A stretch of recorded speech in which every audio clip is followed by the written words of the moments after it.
जी साड़ू साहब, कुछ पता चला? अरे यार अभिजीत, ये बात गलत है यार। आते ही धन्य से सवाल कर देते हो। मैं यार आए हो, हाल चाल पूछो, अपने बताओ। मतलब हाल चाल? अरे हाल चाल पूछने वाला था सर। कैसी है तारिका जी? अरे भाई साहब, मैं अपने बारे में बात कर रहा हूँ भाई। मेरे भी तो हाल चाल पूछ सकते हो ना यार। आपके? हाँ क्यों? हाँ क्यों नहीं। आपके हाल चाल कैसे हैं आप? हाँ मैं अच्छा हूँ, ये हुई ना बात। अब आओ पूछो। अरे आए हो, हाल चाल पूछो, हाय हेलो करो, काम तो होता ही रहता है, बताएंगे ही ना। अब बताओ क्या पूछ रहे थे तुम? ये जो धूल मिट्टी मिली थी कार में से, हाँ इसमें से आपको कुछ मिला? हाँ अभिजीत, इस मिट्टी में से हमें एक नाखून का टुकड़ा मिला और कुछ बाल मिले। उनमें से एक बाल किसी 40 साल की महिला का है और ये नाखून का टुकड़ा किसी 10-12 साल के बच्चे का है। और इन दोनों का रिकॉर्ड नहीं है हमारे पास। जरूर ये जूही की माँ और उसके भाई का होगा। और बाकी बाल के टुकड़ों का अभी भी टेस्ट चल रहा है, रिपोर्ट लेने गई है श्रेया। सर, पता चला है कि रघुनाथ जी की फैमिली के गायब होने के कुछ दिन पहले ही उन्होंने अपने खास एम्प्लॉई मुकेश को नौकरी से निकाल दिया था। मुकेश? कहीं सबके पीछे इस मुकेश का हाथ तो नहीं? सर, जो बाल के टुकड़े टेस्ट के लिए गए थे उनमें से एक बाल का डीएनए मैच हो गया है। किसका है?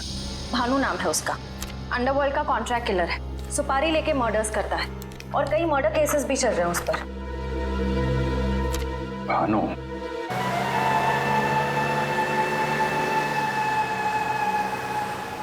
मुकेश, तुम्हें पूरा यकीन है ये बाइक वाला आदमी भानु ही है? हाँ सर, सिग्नल तो यही बता रहा है। हाँ।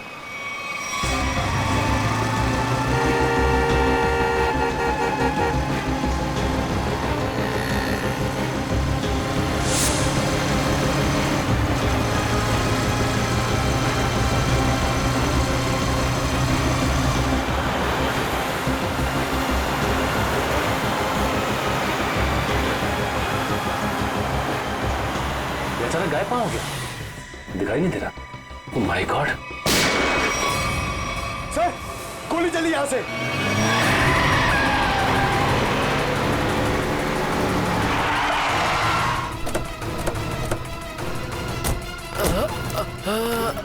बताओ भानु, कैसे हुआ ये सब? बोलो भानु, कैसे हुआ? बोलो Bhanu. Tiger point. Tiger point पे क्या भानु? भानु! ओह माय गॉड! ये तो मर चुका है।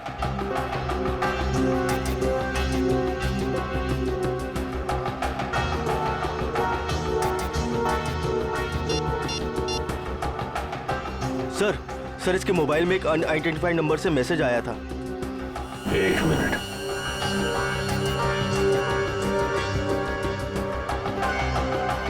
मैसेज?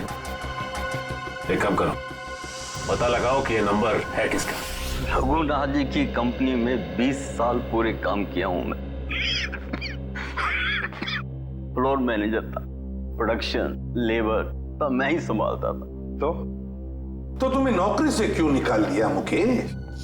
जी सच तो ये है कि दोनों पार्टनर्स में यानी कि कुमार साहब और रघुनाथ जी के रिश्तों में दरार आ गई थी। दरार? इस दरार की वजह क्या थी? जी वो कुमार साहब को लगा कि रघुनाथ जी उनके साथ कुछ धोखा कर रहे हैं। चोरी छिपे कुछ डीलिंग्स भी कर लेते हैं। और इसलिए कुमार ने तुम्हें रघुनाथ पर नजर रखने के लिए कहा? जी हाँ, मैं रघुनाथ जी की हर खबर कुमार साहब को देता था। वो किससे मिलते हैं, क्या डील करते हैं, क्या लेन देन है, सब। और जब रघुनाथ ने तुम्हें पकड़ लिया ये सब करते हुए, तो उन्होंने तुम्हें काम से निकाल दिया? जी हाँ। और उसके ठीक 1 साल बाद में कुमार जी और रघुनाथ जी ने अपनी पार्टनरशिप खत्म कर दी। जी हाँ, ये तो होना ही था। अच्छा, वैसे इंस्पेक्टर विजय क्या जानना चाहते थे तुमसे? जी वो कुमार साहब के एक्सीडेंट के बारे में पूछने आए थे, जिनमें उनकी बच्ची और बीवी भी चली गई थी। और इंस्पेक्टर विजय को ऐसा लगता था कि ये एक्सीडेंट नहीं बल्कि एक मर्डर है। और जब पार्टनरशिप रही नहीं तो मर्डर की भी बात नहीं आती? जी दोनों पार्टनर अलग भी इस तरह हुए जैसे रजामंदी नहीं थी। और फिर दोनों एक ही बिजनेस में कंपटीशन करने लगे। और वो भी इस तरह के जैसे एक दूसरे को बर्बाद कर देंगे। और हाँ, कुमार साहब की मौत के बाद सबसे ज्यादा तरक्की और फायदा रघुनाथ सेठ को हुआ। कुमार की मौत का सबसे ज्यादा फायदा हुआ रघुनाथ को। सबसे ज्यादा फायदा। इस कुमार फैमिली के एक्सीडेंट के सारे डिटेल्स निकालो, देखे तो सही कि क्या ये वाकई एक्सीडेंट था या फिर। सर, आपको क्या लगता है कुमार की फैमिली की मौत के पीछे क्या रघुनाथ का हाथ था? कविन, रघुनाथ को बिजनेस में कुमार से फायदा हुआ, इसका मतलब ये नहीं कि रघुनाथ ने कुमार को मारा होगा। Okay, thank you so much. लेकिन क्या पता चला एक्सीडेंट के बारे में? सर, मिस्टर कुमार हर रोज की तरह ऑफिस से घर पहुंचे। घर से वो लोग एक रिसोर्ट के लिए निकले। उनकी पत्नी ने एक सरप्राइज वेकेशन प्लान किया था, क्योंकि अगले दिन मिस्टर कुमार का बर्थडे था। वो लोग उसी रिसोर्ट में बर्थडे सेलिब्रेट करने वाले थे। जब ये जा रहे थे, इनका बच्चा भी इनके साथ में था और उसी दौरान ये एक्सीडेंट हुआ। किस्मत भी अजीब खेल खेलती है, जहाँ एक पल खुशियाँ थीं, अगले ही पल मातम छा गया। सर, लेकिन ये एक्सीडेंट हुआ कैसे होगा? गाड़ी का अचानक ब्रेक फेल हो गया। मिस्टर कुमार की गाड़ी की स्पीड बहुत तेज थी। वो गाड़ी को काबू में नहीं कर पाए और गाड़ी लुढ़कते लुढ़कते खाई में जा गिरी। कार के ब्रेक्स अचानक फेल हो गए। अचानक।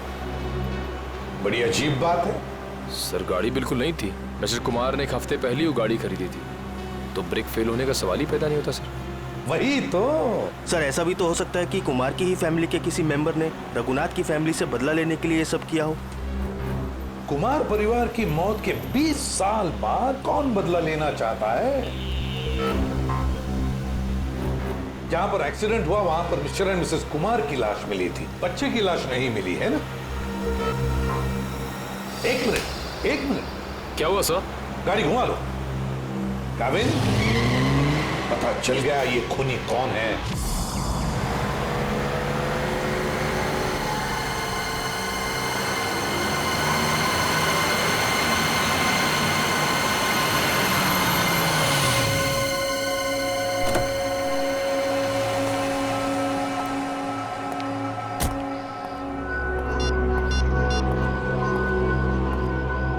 हेलो, हाँ मैं पहुंच गया हूँ 42 माइलस्टोन के पास। अब क्या करना है? क्या पुल के नीचे 42 माइलस्टोन की तरफ? अच्छा ठीक है।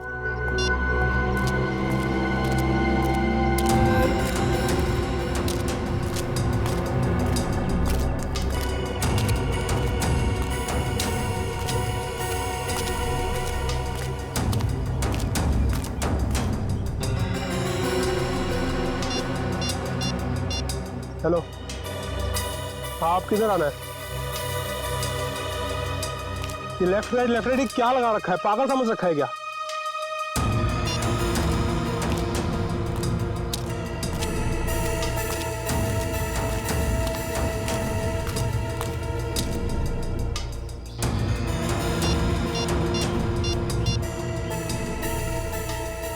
हेलो, मुझे क्या पागल समझा है क्या? तब से इधर उधर घुमा रही है।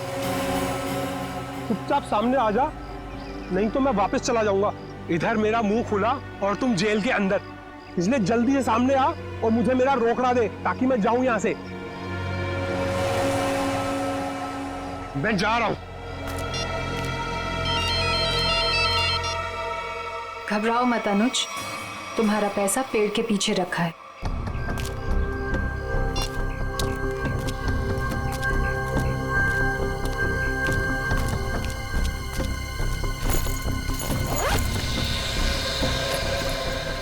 वाह रे वाह, क्या तकदीर है मेरी। तो जैसे सोने के अंडा देने वाली 2-3 और मुर्गियां मिल जाए तो लाइफ सेट। कहाँ तुम मेरी चिंता मत करो अनुज, वादे के मुताबिक ये तुम्हारी आखिरी पेमेंट है। अरे बेवकूफ, सोने का अंडा देने वाली मुर्गी को कभी छोड़ता है कोई? अनुज भूलो मत, तुमने वादा किया था। अरे एक ब्लैकमेलर की बात पे तुमने यकीन कर लिया। चलो, थैंक यू।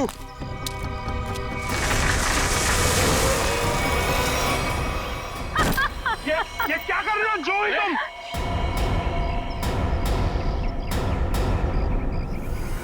तुम क्या समझते हो अनुज? तुम मुझे ब्लैकमेल करते रहोगे और मैं सहती रहूंगी? हमसे उस्तादी बहुत भारी पड़ेगा तुमको। Shut up. यहाँ वही होगा जो मैं चाहूंगी। सोचो अनुज, अगर मैं तुम्हारा मर्डर करवा दूं, तुम्हारे टुकड़े टुकड़े करके चील कौओं को डलवा दूं, तो यहाँ तो किसी को इस बात की हवा तक नहीं होगी। जैसा तुमने अपनी फैमिली के साथ किया था। एक बात याद रखना, जो आदमी शर्ट सिलवाता है वो उसके अंदर बटन की जगह भी छोड़ता है। अगर मैं मरा तो मेरा एक पैकेट सीआईडी को पहुंच जाएगा और फिर तेरा डम डम डिगा डिगा। Just shut up। तू क्या समझता है तू झूठ बोलता रहेगा और मैं मानती रहूंगी? तुझ जैसा लालची इंसान अपने नुकसान के लिए कुछ नहीं करेगा। क्या ये जुई, ट्रिगर दब जाएगा, इसको नीचे कर। जुई, तमंचे को नीचे कर प्लीज, इसको अंदर डालो, ट्रिगर दब जाएगा जुई।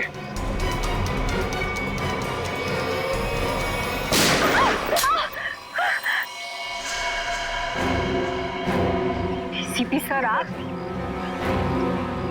तो आखिर आपको पता चल ही गया। खिलौना तुम्हारे हाथों में अच्छा नहीं लगता। अपने लोगों को कह दो चुपचाप हमारे हवाले हो जाए। देख क्या रहे हो, भूल दो एसीपी को।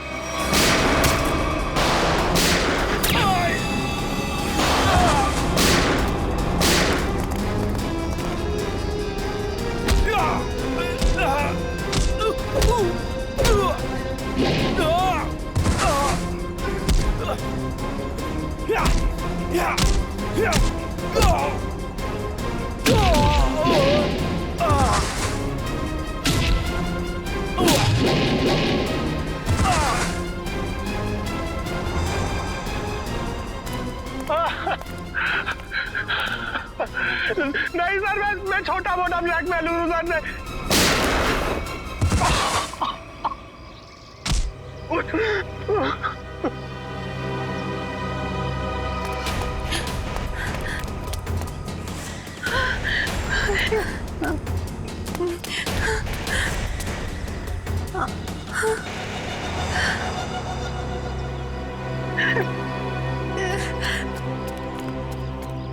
देखो इस प्यारी बिटिया को जिसने अपने माता पिता का खून कर दिया।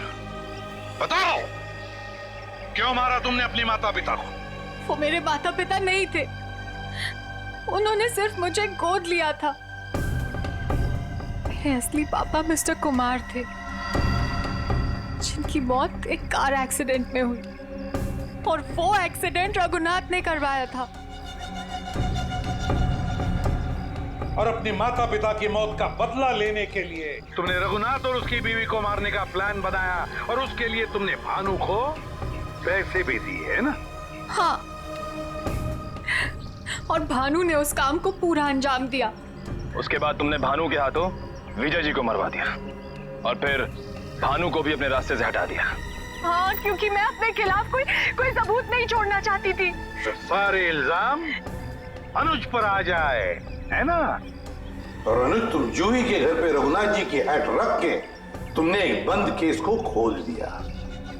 चोर चोर मौसेरे भाई, वाह रे वाह।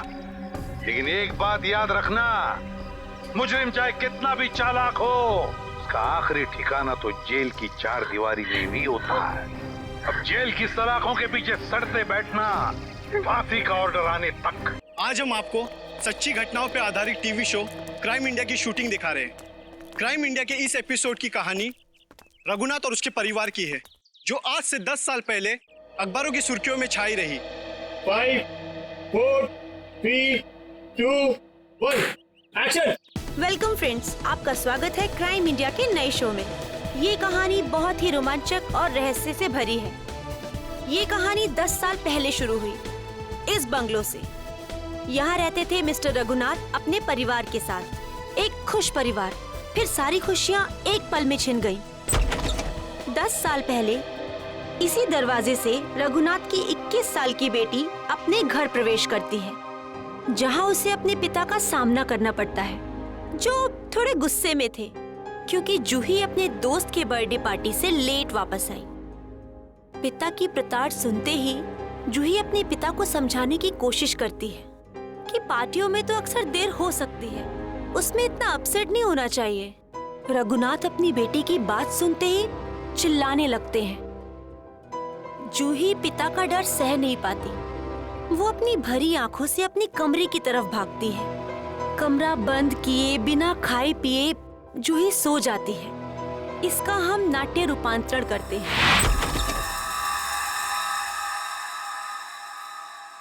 मम्मा, पापा, मम्मा, मम्मा, पापा। ये क्या? घर में कोई नहीं है क्या? ऐसा तो कभी नहीं होता है। मम्मी, मम्मी, पापा, ये क्या? यहाँ पर भी कोई नहीं है। कहीं बेडरूम में तो नहीं है। मम्मी, पापा, मम्मी, पापा, ये क्या? कहाँ गए सबके सब? मम्मी,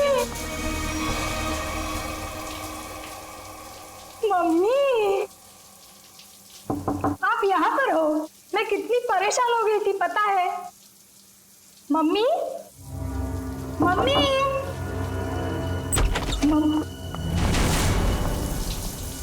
ये क्या? पानी का नल खुला छोड़ के? मम्मी तो ऐसा कभी नहीं करती। मम्मी, पापा, राहुल, राहुल, राहुल, राहुल, अरे राहुल को स्कूल छोड़ने गई होगी मम्मी।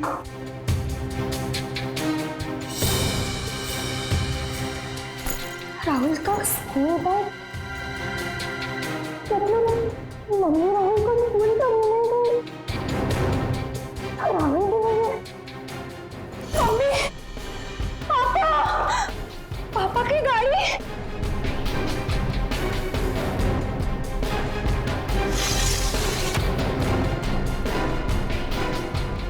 पापा की गाड़ी तो यही है।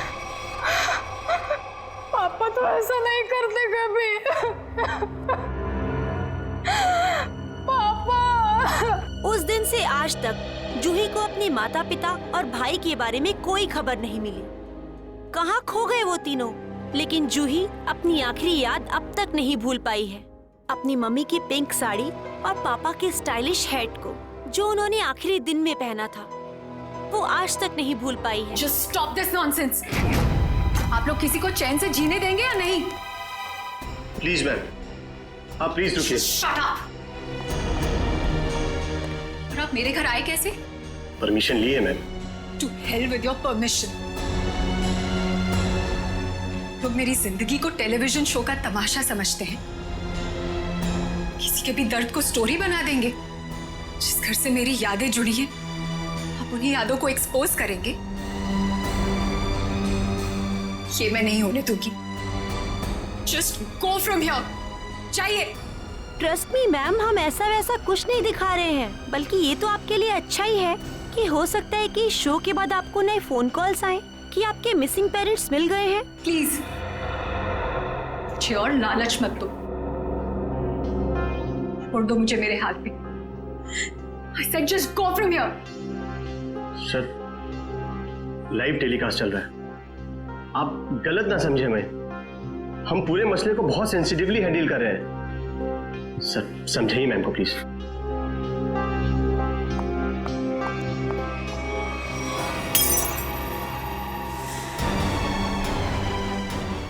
समझाइए ना कि क्या करिए। तुम लोग जाते हो यहाँ से या मैं अपनी जान लूं? छोड़ दो मुझे, छोड़ो मुझे, छोड़ो तुम मुझे। आज अपनी जान लेके दिखाऊंगी।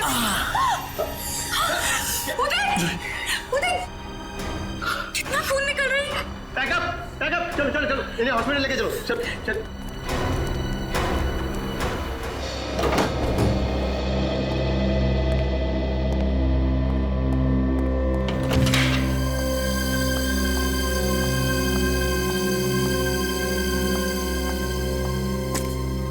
बैठो, मैं तुम्हारे लिए हल्दी वाला दूध लाती हूँ, थोड़ा आराम मिलेगा।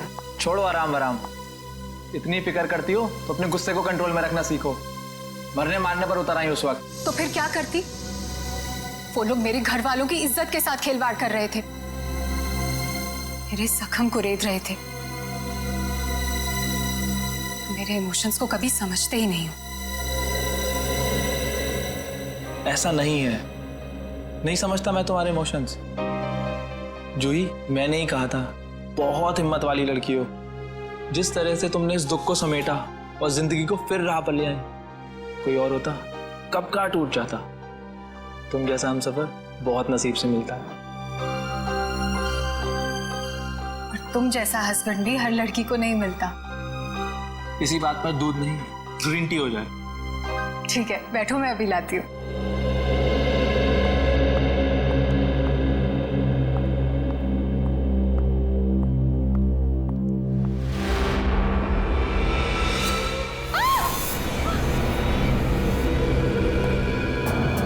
क्या हुआ जूही?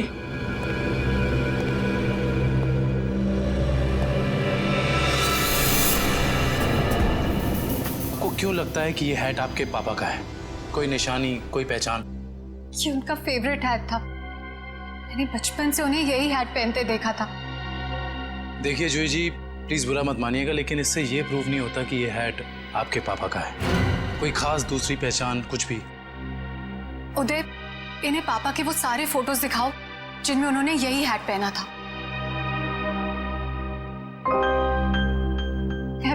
मैं पापा से कई बार कहती थी कि ये हैट पुराना हो गया है, इसे फेंक दो। पापा कहते थे मेरा सर भी पुराना हो गया है, उसे भी फेंक दूं क्या?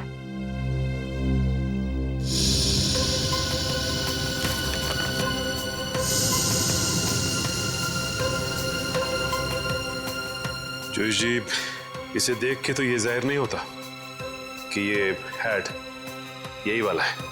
हाँ, ये जरूर पता लगता है कि ये हैट भी इस जैसा ही है। आपको क्या लगता है मैं आपसे झूठ बोल रही हूँ?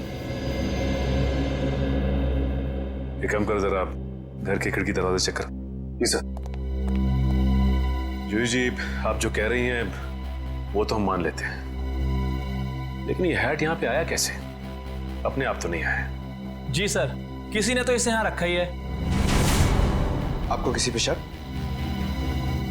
नहीं सर, पीछे के सारे दरवाजे और खिड़कियां अंदर से बंद है सर। इसका मतलब जो भी अंदर आया उसके पास मेन डोर की चाबी थी। जूही जी, आपने अपने घर की चाबी किसी और को भी दी है क्या? नहीं तो। हाँ, मुझे याद आया। एक्चुअली कुछ दिन पहले शॉपिंग आर्केड में मेरा पर्स चोरी हो गया था और घर की चाबियां भी उसी में थी। बड़ी लंबी प्लानिंग की गई है, लेकिन 10 साल बाद ये हैट यहाँ रखने का क्या मतलब हो सकता है? पूरा का पूरा परिवार गायब होता और किसी को भी पता नहीं चलता। ऐसे कैसे कोई गायब हो सकता है? सर, पुलिस रिपोर्ट में लिखा है कि ना किसी ने चीखने चिल्लाने की आवाज सुनी, ना ही कोई गोली चलने की आवाज सुनी। सर, जब ये हुआ तब जूही अपने ऊपर वाले बेडरूम में सो रही थी और बाकी के परिवार के लोग नीचे थे, तो अगर शोर शराबा होता तो जूही को जरूर सुनाई देता। एग्जैक्टली। अच्छा, इस वॉचमैन का क्या कहना है? सर, उसने बताया कि उसने ना किसी ऐसे आदमी को और ना ही ऐसी किसी गाड़ी को बाहर जाते हुए देखा। सर, यहाँ तक कि उसने रघुनाथ जी की फैमिली को भी उस घर से बाहर जाते हुए नहीं देखा। सर, रिपोर्ट में ये भी लिखा है कि घर में जबरदस्ती अंदर आने का कोई निशान भी नहीं मिला था। सर, एक बात समझ में नहीं आ रहा, जब घर के सारे लोग गायब हैं, तो ये जूही कैसे बच गई? वही तो, जूही को क्यों छोड़ा है? सर, हो सकता है उसे जानबूझकर किडनैप नहीं किया गया, ये भी कोई साजिश हो। अच्छा, उस हैट पर से कोई उंगलियों के निशान मिले? हाँ सर, उस हैट पे 5 लोगों के उंगलियों के निशान मिले हैं।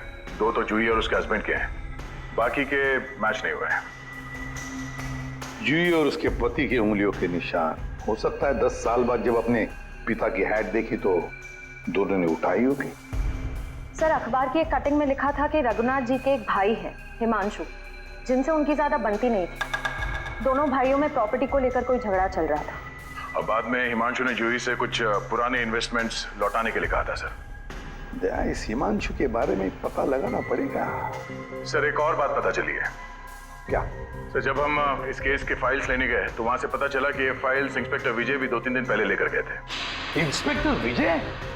दया, इंस्पेक्टर विजय तो रिटायर हो चुका है और फिर भी उसे इस केस में दिलचस्पी क्यों? रिटायरमेंट के बाद में तो केस छोड़ देना पड़ता है। नहीं नहीं नहीं नहीं, ये नहीं हो सकता। या तो रघुनाथ जी का केस सॉल्व होगा या तो रिटायर्ड इंस्पेक्टर विजय डिसॉल्व होगा। ये मेरी भी जिद है।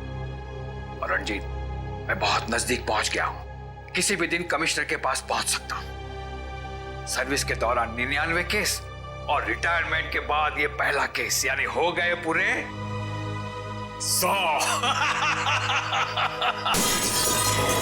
रंजीत, मैं बाद में फोन करता हूं। मैं देख के आता हूं क्या गिरा है।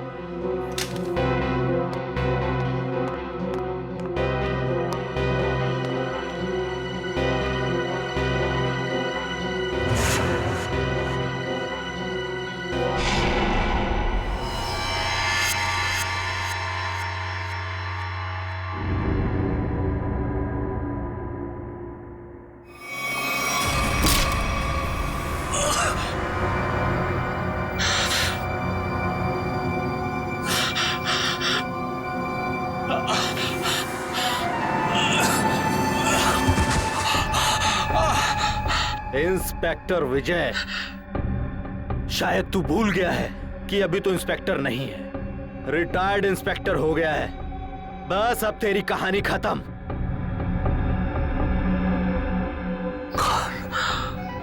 कौन हो तुम? कौन हो तुम? बहुत ठोका था ना मुझे, अभी तक मेरी हड्डियां बोलती हैं। बस अब बस, चार्जशीट भूल जा, फाइल भूल जा। क्यों दबे हुए केस को हवा दे रहा है? बंद कर दे वो केस, बंद कर दे।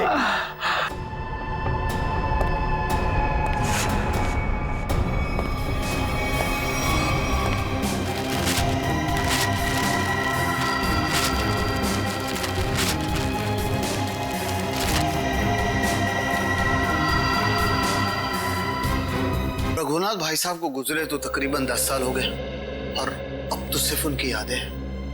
हम जानते हैं जो भी हुआ, लेकिन उनके केस के बारे में कुछ नई बातें सामने आई हैं, तो सोचा क्यों ना आपसे ही पूछ लें। नई बातें आप लोगों को पता चली है और आप पूछना मुझसे चाहते हैं? आप कुछ टेंशन में लग रहे हैं। मैं टेंशन में नहीं तो। दरअसल भाई साहब को गुजरे इतने साल हो गए और आज आप लोग आए भाई साहब के बारे में इंक्वायरी करने के लिए। चलिए, उनके बारे में नहीं तो आप ही के बारे में बात कर लेते हैं।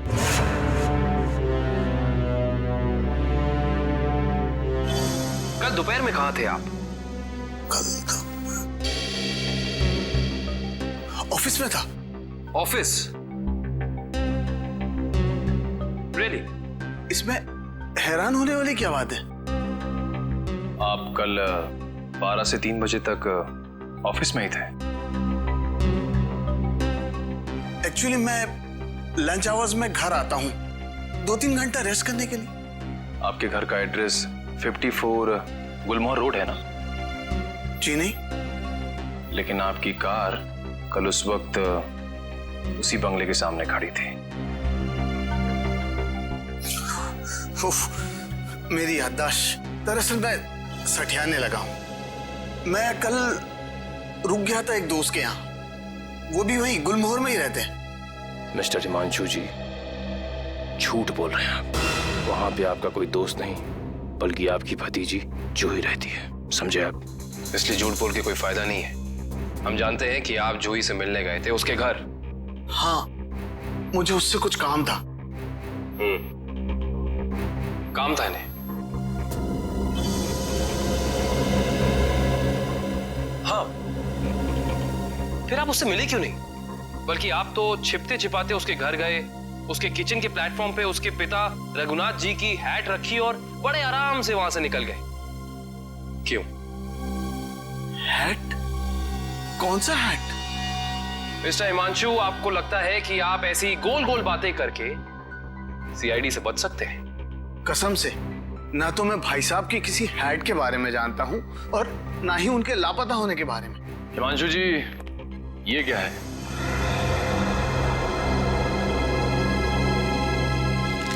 बॉन्ड्स है, मेरे ही है। यही चुराने गया था मैं वहां। बॉन्ड्स? हिमांशु जी, आप अपने ही बॉन्ड्स चुराने गए थे? मिस्टर हिमांशु, आप क्या बचपन से ही ऐसी बेफिजूल की पहेलियां बुझाते रहते हैं? पहली नहीं, सच कह रहा हूं। मैंने और भाई साहब ने मिलकर इन्वेस्ट किया था इनमें, लाखों के है। भाई साहब लापता हो गया और जूही कब्जा करके बैठ गई, दे ही नहीं रही थी। क्या करता, अपनी ही चीज चुरानी पड़ी। हिमांशु जी, चलिए मान लिया एक पल के लिए कि आप सच बोल रहे हैं, लेकिन मैं सच ही कह रहा हूं, लेकिन एक बात आप लोगों को बोलना भूल गया। जैसे ही मैं बॉन्ड्स लेकर वहां से निकल ही रहा था कि अचानक दरवाजा खुलने की आवाज आई। मैं घबरा कर छुप गया। मुझे लगा कि शायद उदय या जूही होंगे, लेकिन कोई और ही था। कौन था? मैं उसका चेहरा तो नहीं देख पाया, सिर्फ पीठ ही देख पाया। लेकिन इतना तो तय है कि वो उदय नहीं था, क्योंकि वो उदय से काफी लंबा और तगड़ा था। बाल लंबे थे, जैकेट पहन रखी थी और शायद जीन्स थी। अच्छा, और कोई खास बात याद है आपको? कोई खासियत, जैसे उसे भीड़ में देखे तो पहचान लें? हाँ, उसके शूज क्रोकोडाइल लेदर के थे। Crocodile leather?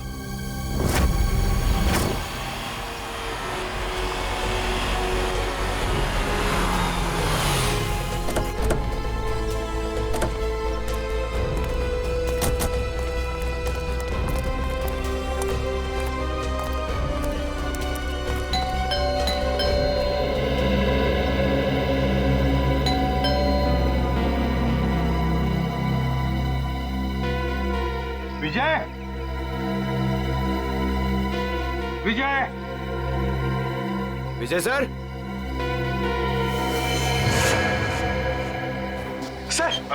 सर दरवाजे में से धुआं आ रहा है सर। माय गॉड, दुष्यंत दरवाजा खोलो। विजय, विजय, विजय, विजय, पेपर जल रहा है, जल्दी से बुझा लें। Yes sir. Vijay, Vijay sir.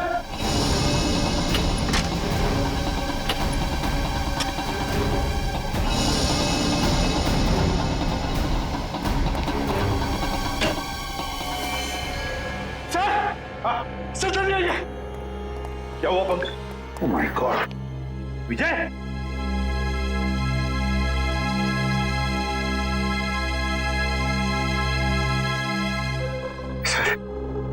Sir ये मर चुके हैं। सिर पर वार किया है, गोली भी चली है सीने में। सर, दो गोलियां लगी हैं। My God.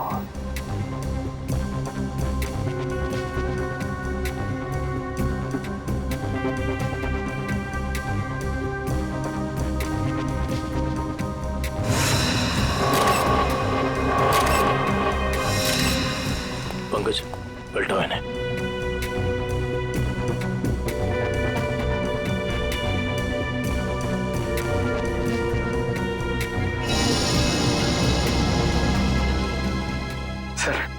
सर ये कैसे हो सकता है सर? विजय जी इतने सीनियर और एक्सपीरियंस ऑफिसर हैं, फिर इन्हें इन्हीं के घर में गोली मार दी। जिसने भी ये किया है पंकज, जो खिड़की का शीशा तोड़ा, बोल्ट नीचे किया, खिड़की खोलकर अंदर आके यहाँ चुप कर बैठा होगा। शायद आवाज सुनकर विजय इस कमरे में आया तो उसने विजय के सिर पर वार किया और फिर 2 गोलियां भी डाल दी। सर लगता है कि खूनी और विजय जी की कोई पुरानी दुश्मनी थी, इसीलिए रिटायरमेंट के बाद मौका मिलते ही इन्हें मार डाला। ये भी तो हो सकता है ना दुष्यंत, कि विजय किसी मुजरिम के लिए खतरा बन गया था। शायद उसी ने किया हो। ढूंढो इस कमरे को अच्छी तरह, एक एक कोना चालू। और पंकज, कुछ ना कुछ तो मिलना चाहिए, ढूंढो अच्छी तरह से।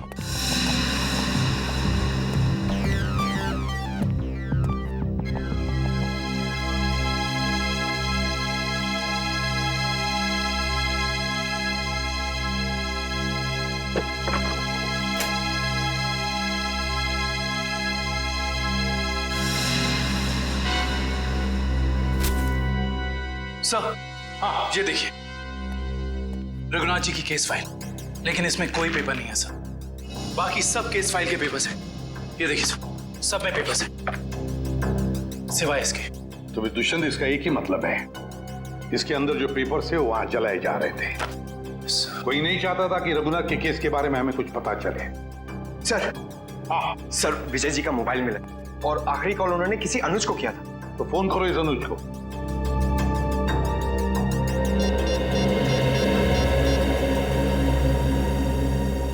हेलो, अनुज कुल्फी वाले? अरे यार, मैंने 10 कार्टन मलाई कुल्फी बोली थी, क्या हुआ? अभी तक भिजवाई क्यों नहीं? क्या कुल्फी वाले नहीं हो? तो फिर कौन हो तुम? मॉडल? मॉडल है? मॉडल अनुज? मॉडल और पुलिस वाले का क्या कनेक्शन हो सकता है? सर, कनेक्शन ये है कि आज से 3 साल पहले तक जूही मेरी गर्लफ्रेंड थी और 10 साल पहले जूही का पूरा परिवार गायब हो गया था। और इंस्पेक्टर विजय को यह लगता था कि शायद मैं उनके गायब होने के बारे में उन्हें कुछ इंफॉर्मेशन दे सकता हूं। तो क्या कहा तुमने इंस्पेक्टर विजय को? कुछ नहीं सर, मैंने उन्हें वही कहा जो मैं पहले से कहता आ रहा हूं कि मैं कुछ नहीं जानता। तुम्हें कुछ नहीं पता? पंकज, अरे ये किधर जा रहे हैं आप लोग? तुम्हारे घर की तलाशी ले रहे हैं। अच्छा अनुज, ये बताओ कि जूही के घर से उसके पिता की हैट मिली है, इतने दिनों बाद वो हैट वहां कैसे आई? सर, मैं आपसे सच कह रहा हूं, ना तो मैं किसी हैट के बारे में जानता हूं और ना ही किसी गायब हुए परिवार के बारे में। अनुज, तुम्हारे और जूही के परिवार एक दूसरे को अच्छी तरह से जानते थे और फिर भी तुम कह रहे हो कि तुम्हें कुछ नहीं मालूम है? चलो ठीक है, तो अब बताओ, कल दोपहर को कहां थे तुम? कल मैं अपने एक फ्रेंड के एग्जीबिशन की ओपनिंग में गया था। फ्रेंड की एग्जीबिशन की ओपनिंग में गए थे? अच्छा। सर, इसके घर में तो कुछ नहीं मिला और वो जूते भी नहीं जिसके बारे में हिमांशु ने हमें बताया था। अनुज, तुम होशियार बनने की बहुत कोशिश करते हो, मगर हो नहीं। फिर से मुलाकात होगी।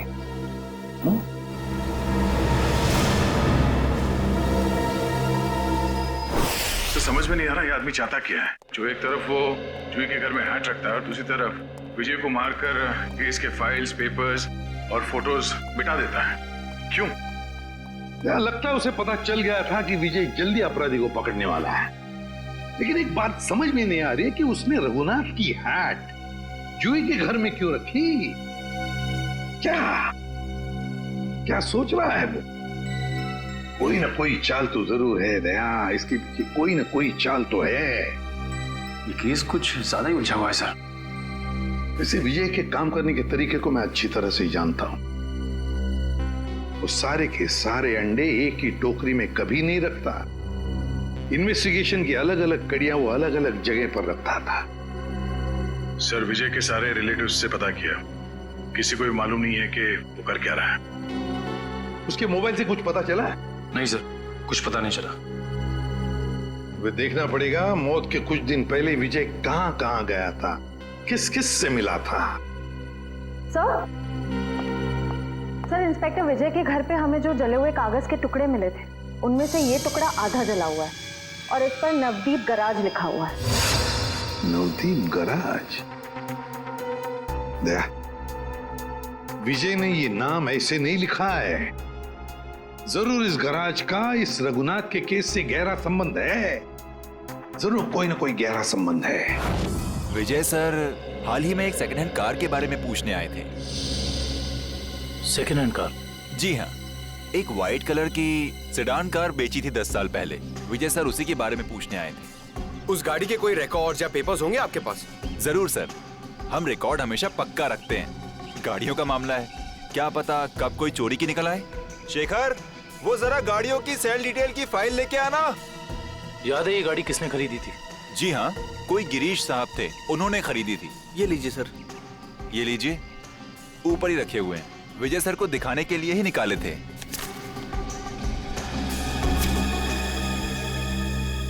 ये देखो, ये कार 14 अप्रैल 2004 को बेची गई थी।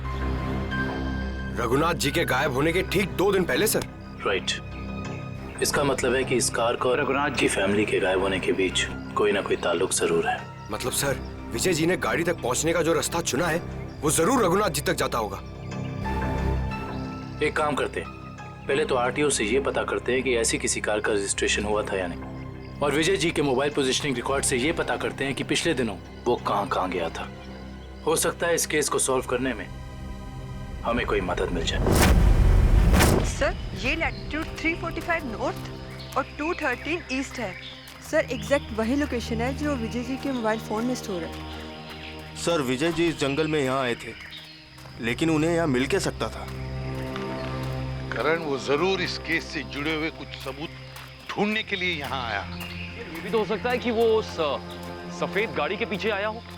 लेकिन सर, ये जंगल बहुत दूर तक फैला हुआ है, कई किलोमीटर तक। ऐसे में इस जंगल की कॉम्बिंग कर पाना थोड़ा मुश्किल होगा सर। हाँ, मुश्किल हो सकता है, मगर नामुमकिन भी तो नहीं। दिव्या, ये कितना एरिया छान मारा था उसने? सर, यहाँ से 200 मीटर के घेरे में। 200 मीटर? बस तो फिर फैल जाओ चारों तरफ।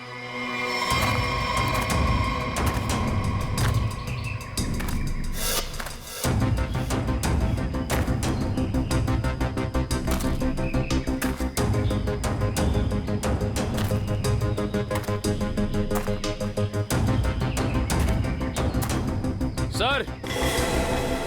हाँ हाँ निखिल। सर, हाँ ये देखिए सर।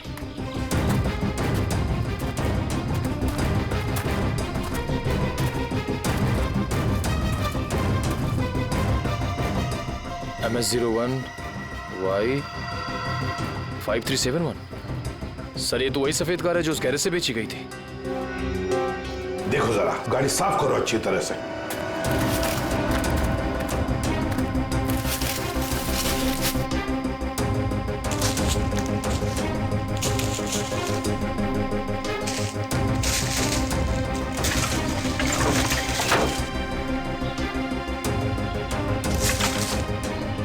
साफ करो, अच्छी तरह से साफ करो।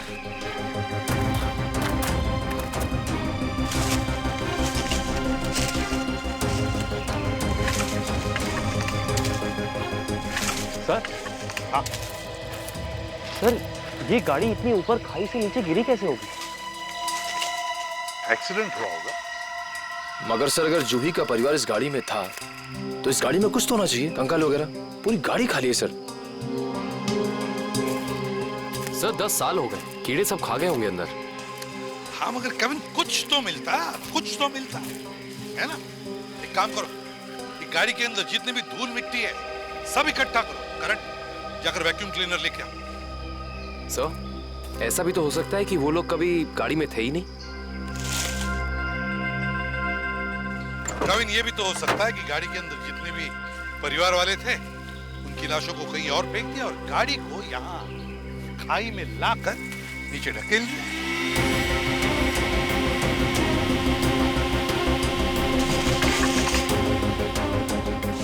सर।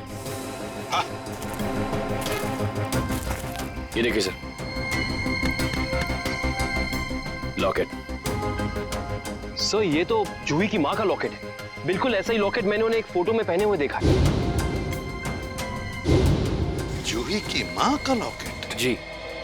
फिर इसका एक ही मतलब हो सकता है कि जूही के परिवार वालों को इसी गाड़ी में लाया गया और फिर उनकी लाशों को कहीं और ठिकाने लगा दिया और गाड़ी को यहाँ इस खाई में लाके ढकेल दिया ताकि कोई सबूत न रहे। ना रहेगा बांस, ना बजेगी बांसुरी।